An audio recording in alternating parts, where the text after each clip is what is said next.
The word analyze is powerful because it helps you understand things deeply. It's used a lot in school and work. To analyze means to examine something carefully to understand it better. It is looking closely at details. A common mistake is to confuse analyze with summarize. Analyze means to study deeply, not just to give a short summary. Common patterns include analyze data, analyze results, and analyze the problem.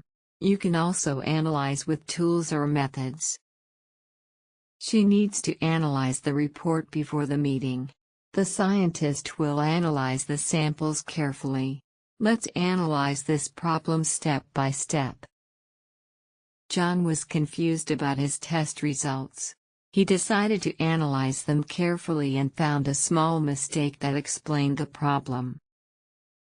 Think of anal as analytical, meaning very careful. Imagine a detective analyzing clues step by step to solve a mystery. Remember, to analyze means to look closely and understand well.